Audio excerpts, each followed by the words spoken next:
वालेकुम जी, कैसे हैं आप। उम्मीद है आप खैरियत से होंगे।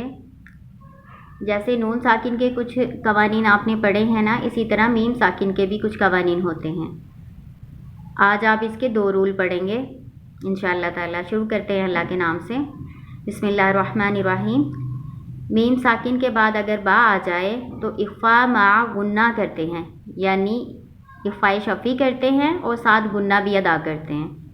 इस तरह से गुन्ना करने को कहते हैं इख़्फ़ाए शफ़वी, यानी होठों के साथ इसको अदा किया जाता है। पढ़ने का तरीका ये होगा कि पढ़ते वक्त मीम साकिन पर गुन्ना करेंगे और बा को सख्ती के साथ अदा करेंगे। ये मैं मिसाल पढ़ती हूँ, फिर आपको इंशाअल्लाह ताला समझ आ जाएगी। ये देखिए मिसाल लिखी हुई मैंने, मीम साकिन है, मीम साकिन के आगे बा आ गया तो इसको कैसे अदा करेंगे।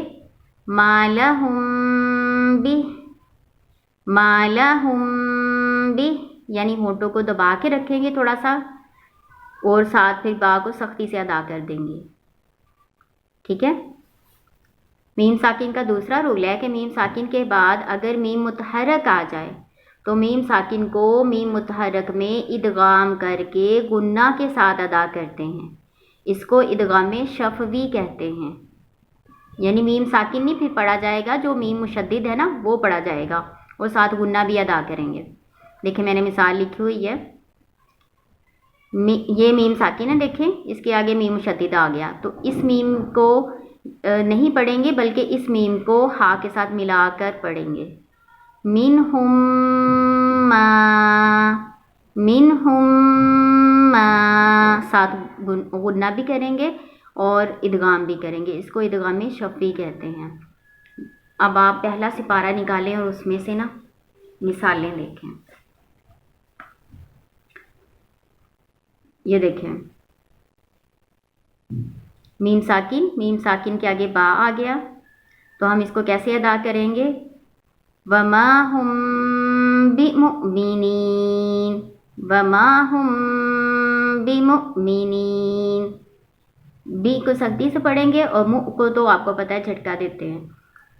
झटके का अलग रूल है, वो मैं आपको बाद में बताऊंगी। अभी आपने इस पे फोकस रखना है कि मीम साकिन के आगे बा है तो उसको कैसे अदा करेंगे। गुन्ना करेंगे और बा को सख्ती से अदा करेंगे। इसको पढ़ेंगे वमा हुम बि। समझ आ गया। चले दूसरी मिसाल देख लें। ये देखिए मीम साकिन है, मीम साकिन के आगे मीम मुशद्दिद आ गया तो इस मीम को नहीं पढ़ना, इस मीम को अदा करेंगे। देखें इसको पढ़ने का तरीका क्या है। फ़ी क़ुलूबिहिम मरदुन, फ़ी क़ुलूबिहिम मरदुन, हिम मरदुन। आ रहा है ना आपको। इंशाअल्लाह आप समझ गए होंगे। अब आप खुद से अपने सिपारे या कुरान पाक में से इसको निकाल के ना पढ़ने की कोशिश करें। अस्सलामु अलैकुम व रहमतुल्लाह।